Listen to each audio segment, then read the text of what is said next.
Hi, Service Alternatives, and happy Friday. Can you believe it has been 1.5 years since COVID started first impacting us? 1.5 years. I personally cannot even believe it. With Washington State just making a decision this week that all individuals that are involved in long-term care need to get vaccinated, as well as everybody in healthcare settings, we know that COVID is definitely not going away quickly. Changes amongst our cities and our states and the federal government are happening at a fast and furious rate. For anybody that hasn't been paying close attention, New York City recently made a decision that any individual that goes into a restaurant or a gym must show proof of vaccination. There are governors that have made decisions previously that schools could not require masks that are now starting to roll that back. Private employers are starting to require vaccines. Kids are getting COVID at a fast and furious rate, rising exponentially. Most of these kids are getting COVID from their unvaccinated parents. Regardless of our personal beliefs, there are changes happening all around us that are requiring vaccinations, and I get that it could be difficult for some of you.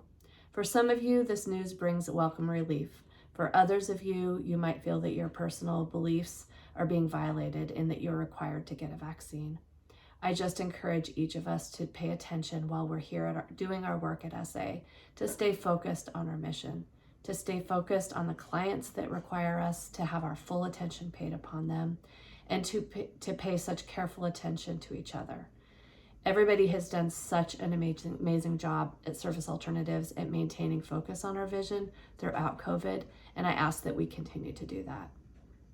When I am able to lift up around the craziness of COVID or what just happens in our work and pay attention to the stories, that grounds me. It grounds me to what we do for a living. It grounds me to why we exist here at Service Alternatives, and it's simply inspiring. And I have a few of those stories to share.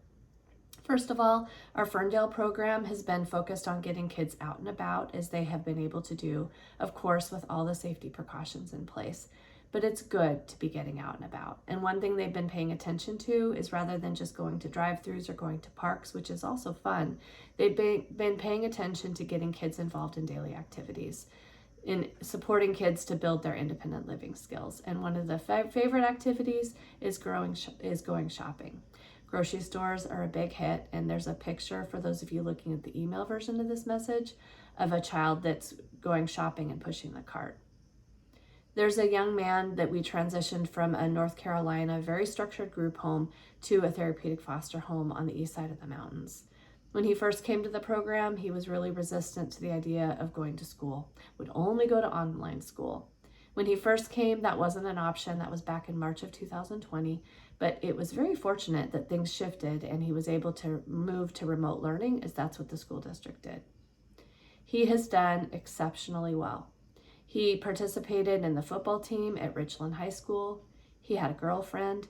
He was able to eventually work his way back to going to regular school, and he got a part-time job. One of the things he also did was graduate from behavioral rehabilitation services and into regular foster care. The rate at which this young man made these changes is unbelievable. The rate at which he did it, even with COVID, makes it even that much more spectacular. So I want to congratulate him. It's just pretty amazing. And then we have a gentleman down in Pierce County who wanted to have a barbecue. He'd been struggling with depression, and he pushed forward, and he decided to go ahead and do it. He was really nervous that people wouldn't come. He was nervous that if they came, they wouldn't have a good time. But in the end, everybody enjoyed themselves, and it was successful. And he felt really well cared for by people coming into his life and making him feel like he mattered. These are all such great stories of what happens all around Service Alternatives every single day.